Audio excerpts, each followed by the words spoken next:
I had to skip the gym this morning. For some reason, my Fitbit, so I'm wearing a Fitbit, and for some reason it's been acting up. Some days the alarm doesn't go off.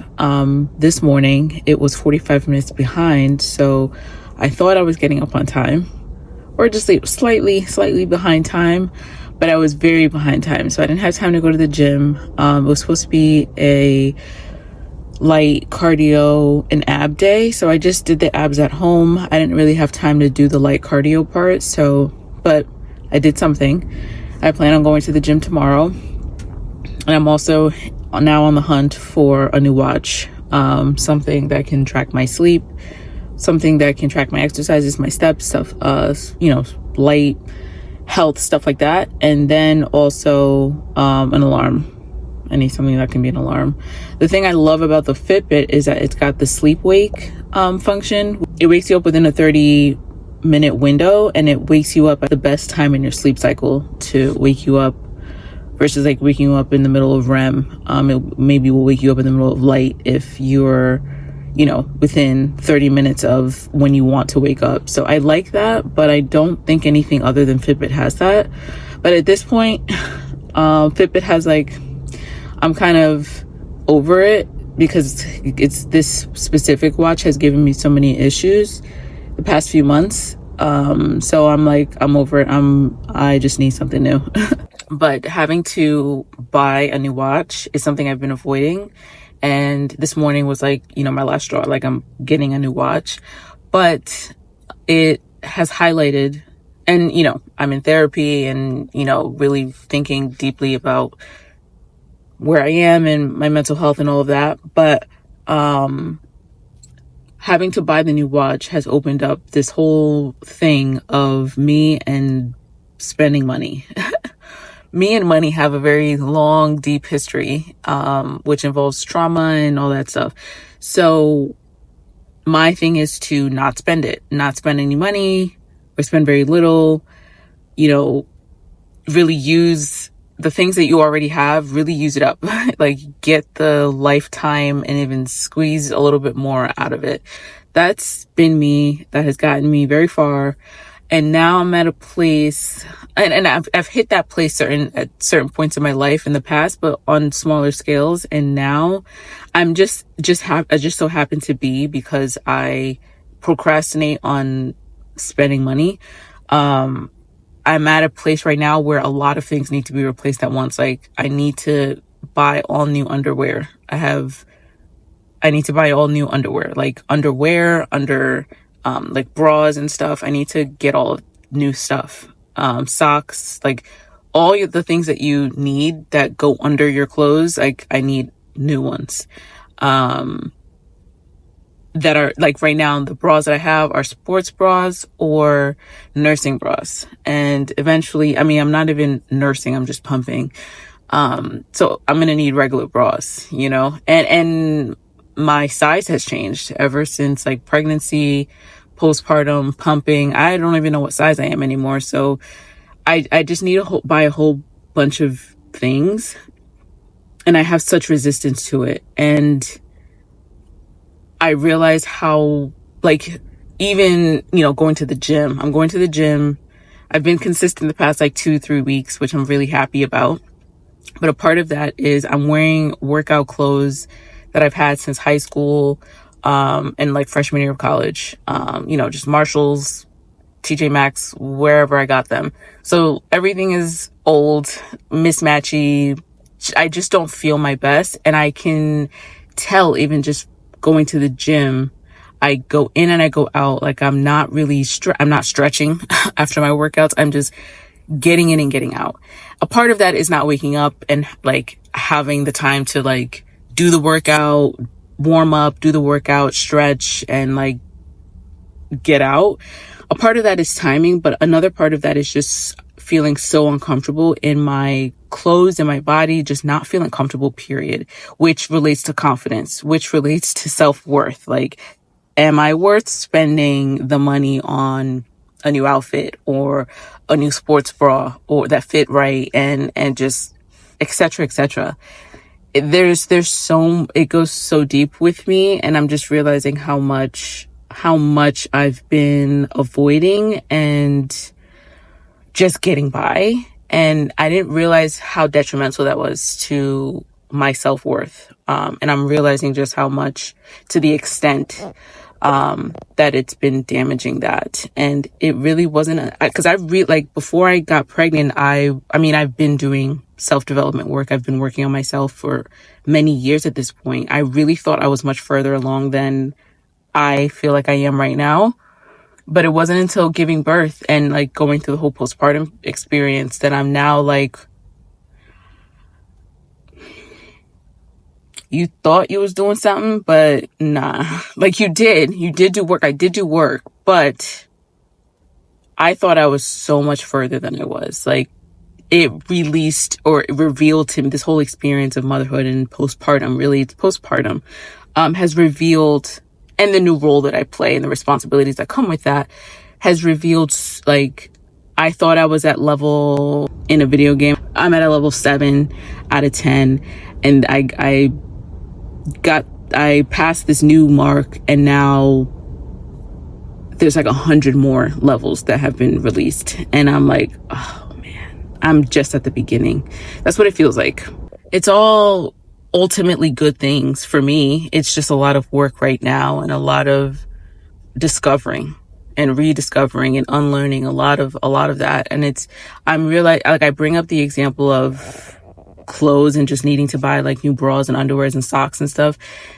It's down to even that, like, buy the pair of socks, right? It doesn't seem like that big of a deal, but it is a big deal. Unfortunately, it is a big deal. It's like, how much are the socks? Do you really need the socks? What's your sock drawer looking like right now? There's so, and you're not worth, like, you don't feel good, or you don't have what you need, like, too bad, you know?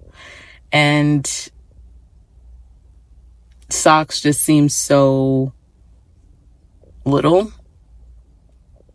But to me, it just points out how pervasive you're not worth it, or your feelings don't matter, or like turn them off so you can survive. It's highlighting to me just how much I have been in survival mode, and how much of myself I turned off in response to that. I have been in survival mode since first grade, which is crazy. But I have, and probably even before then. It's just, that's like the first memories that I have that I can go back to. And like the thought processes that I had, is very clear that I was in survival mode even then. So how much of myself did I turn off because I just didn't have the luxury to explore this, or have the creative fun in this way, or be a kid in this way? And now I'm an adult, and now I'm a mother. And of course I want that for my child. I want my child to experience everything and everything. And even for myself, because in order to give my child the best, I have to also give me the best. And I'm really struggling to even give me a little bit. I want to give it away, but I knew this going in, that like, I can't just pour from an empty cup. Like, I know that, but motherhood, it really, really shines a light on you. If you don't have it, even just a little bit, if you don't take care of yourself, there's no way, like putting on your mask in the plane before you put on the other person's, like your child's, your husband's, whatever, your partner. You have to put on your own mask first. And I'm just realizing how much I struggle with putting on my own mask, because fill in the blank. And it's crazy. So I'm working on that.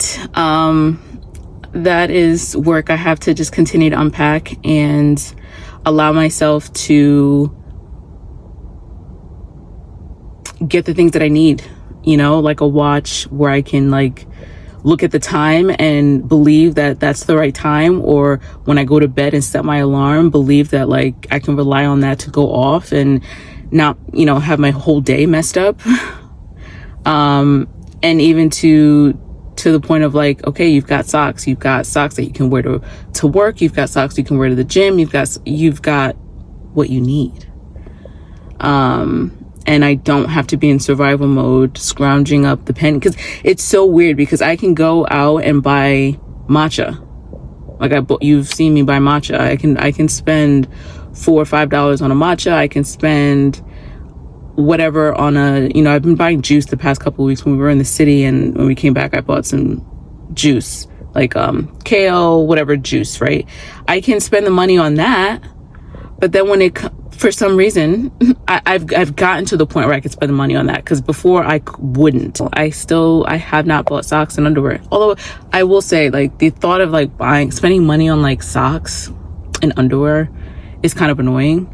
I'd much rather spend the money on food or a matcha or whatever. I'd rather not spend it on socks and underwear and bra and stuff like that. But anyway, I have a lot of things to unpack. I just wanted to share that because I don't know if anyone else can relate to just being in survival mode and not allowing yourself, even though you're not in the same space, you're not in the same environment, circumstances, whatever.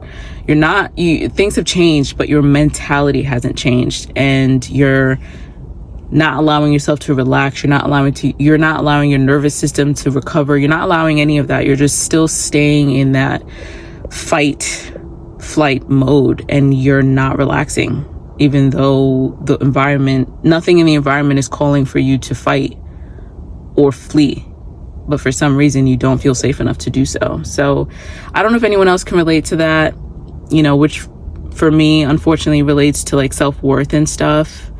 Like, are you worth treating yourself? Are you worth allowing yourself to relax? Are you worth that? Are you worthy of that? I don't know if anyone else can relate to that, but I thought I'd share. So you will see me exploring,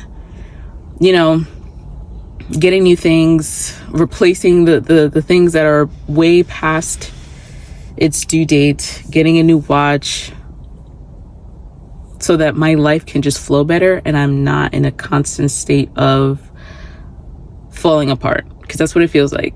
From my watch to my underwear to everything's falling apart. And now it's time to like, okay, let's invest some time and some money into you so that you feel like you're on stable ground.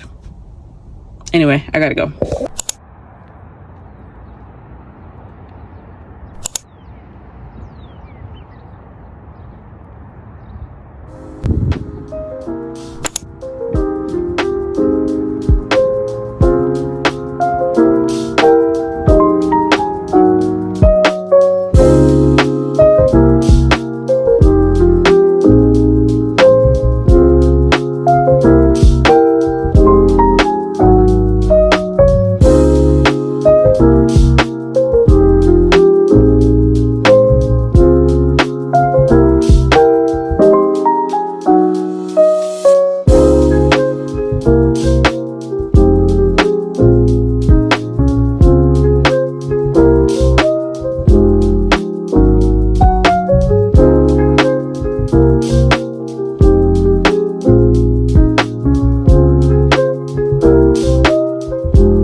bib.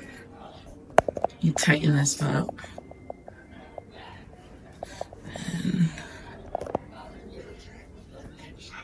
crop it up, which I love. I think I'm taking this. They don't have black, which is what I would absolutely get. So they have this navy color, but it doesn't look bad with black. So we are absolutely getting this. And the material is so soft. I gotta see what the label says. Let's zip it all the way up and see what it looks like. See what it's giving. And but although there are no pockets, I don't like that. But for what it is, I like the sleeve length. I love this. So comfortable. No pockets though. I also picked up the white one, or cream, or whatever this is. I'm not gonna do this one because I just don't do white. I just see coffee all over this or whatever. But I wish they had this in black, but this is the white one. It's cute. Again, I love the crop ability.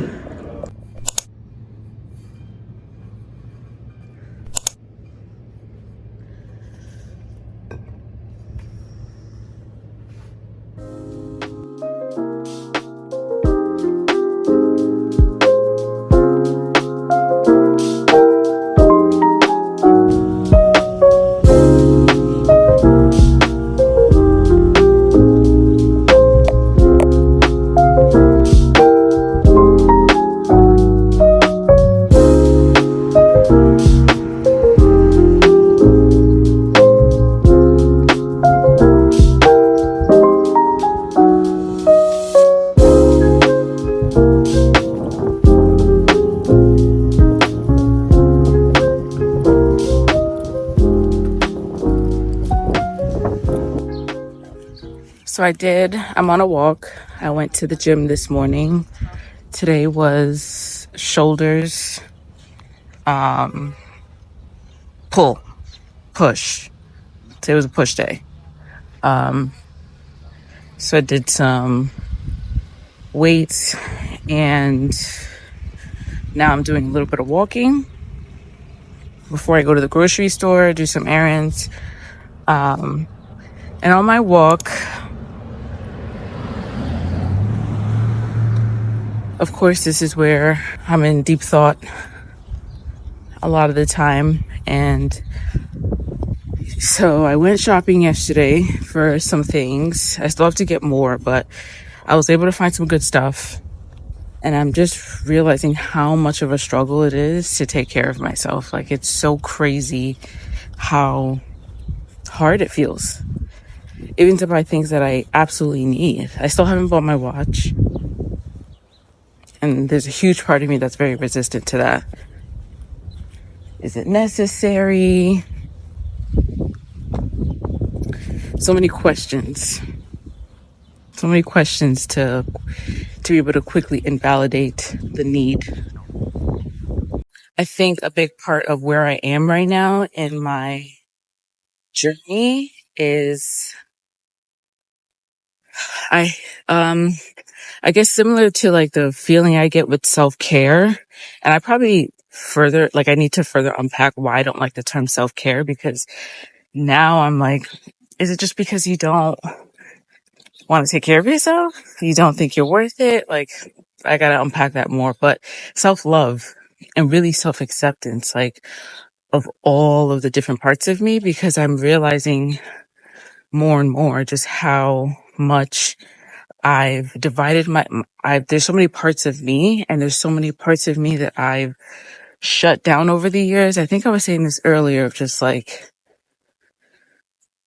because of survival mode and needing to do and survive and not be a burden to others, I've learned to shut down a lot of parts of myself, turn them off so that I can think logically, live in my logical brain, and just make decisions and do what I need to do.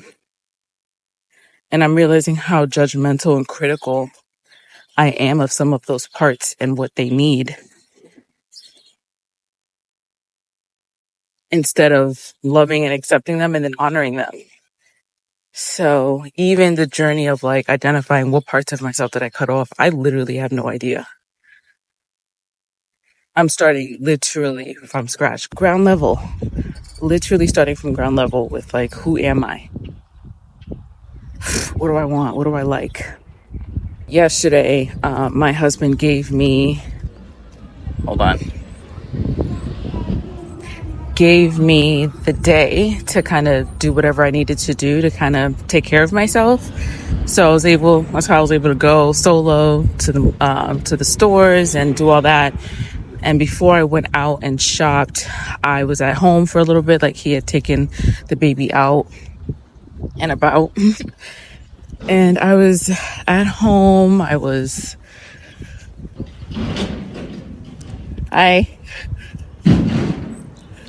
allowed myself to blast music, sing, dance, because it was just me at home with the dogs by ourselves. And even doing that, I found nobody was home except, again, me and the dogs. And even in that, I found myself having judgmental and critical thoughts of myself. Just having fun, blasting music, singing along. I can't even hear myself sing. But if I feel like, oh, girl, you cracked. And never did I expect or think that I was a singer. So, but there's still that part of me that, I don't know, wants to humble me. Like, girl, even if you wanted to sing, you can't. It's like, what? Can we just have fun? Can we just have fun? No, apparently not. So even just that experience, I just realized, okay, girl, we got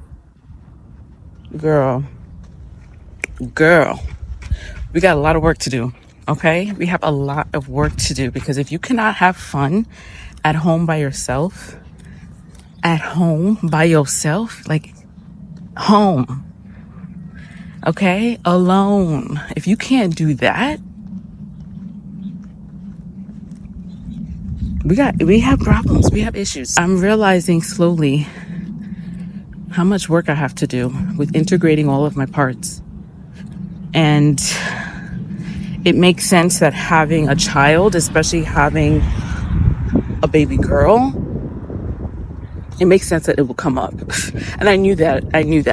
And once I knew it was a girl, I knew it was going to be like, girl, you're going to have to come face to face. Okay? Face to face with your stuff. And because I so want my girl to be free. Okay? Be free. I'm like, okay, well, in order to give her that freedom, you also need to free yourself from the shackles of judgment, self-criticism, judgment. Did I say that? So many things that you have to free yourself to make sure that you don't overflow and infect an innocent person. Anyway, those are my thoughts this week. So that's my focus. My focus is on paying attention. And if any part of me is like, comes knocking, like, is it safe? I want to let all the parts of me know it's safe to come out. And I'm so sorry, right? Like, I'm saying this to myself. I'm so sorry that I've made it so unsafe that you felt the need to hide for all this time. And not only just hide, but like hide and not come back out. Because I'm sure when you did, what were you met with? You were met with criticism, invalidation, judgment, mocking, probably. Like, why? That's stupid. How could you do that? Or why do you want to do that? That's dumb. Like, doing that to myself. So we're trying to rebuild Again, ground level. Anyway, those are my thoughts. So I wanted to add, with the self-love, self-acceptance thoughts, I am someone who struggles with self-love, self-acceptance. And I realize with that struggle comes a struggle to find balance. I can go to extremes. And I feel like when it comes to self-love, self-acceptance, unconditional love for ourselves, and other people, that usually comes with nuance. It usually comes with some kind of balance of like acceptance and love, with accountability, with integrity, with discipline, with correction, right? Or feedback that's not necessarily great all the time, right? It has to come balanced. And I feel like when I realizing that I struggle in certain areas, I usually go to the extremes of all or nothing, black and white. And when it comes to the self-love, self-acceptance, unconditional love aspect of my life, I'm either completely numb and distracted and disconnected, that there is no feedback because I'm checked out, or I can go to the other extreme of like, well, self-love and self-acceptance, you have to accept me as I am. And I use that as a crutch or an excuse. And this is where we can get in trouble with rhetoric online about this stuff of like, well, victim blaming and stuff like that. It can very easily cross into that line. But just like it can easily cross into that line, it can also cross the other way of enabling, avoiding conflict, which is a necessary part of relationships, or healthy relationships. There has to be, from my experience, there usually is conflict in a healthy relationship. And that doesn't necessarily mean toxic conflict, but conflict. When there is none at all, no resistance, nothing, when there's no like feedback, or everything is just great. What is that? That typically means somebody's checked out or just swallowing, people pleasing, right? All of those, that end of the extreme can breed that people pleasing. It can breed enabling. It can breed blind spots, just to continue enabling of just continuing bad behavior, unhealthy behavior. Yeah. But, it can get real messy real quick when we talk about general things. But just talking and, bringing it back to myself, I find that I can go to the extremes. I can go to the black and white, one end of the spectrum, and then to the other. Completely checked out, no feedback at all. I'm not connected with myself at all. Someone can ask me how I'm feeling and I have no idea. My default is I'm okay, right? Or I can go to the other extreme of using labels and certain things as an excuse to stay the same. I'm speaking for myself, using that as an excuse to stay the same. Well, this makes sense because of that, but then no follow through, no action, it's great to have that self-awareness, but with that self-awareness, what are you doing with it? Are you just using that to say, this is valid and I'm staying here, even though it doesn't feel good, even though it hurts, even though it's causing me pain? Right? Am I just acknowledging it and then staying in the same place? Or am I acknowledging it and then planning a way out of that, or a way forward?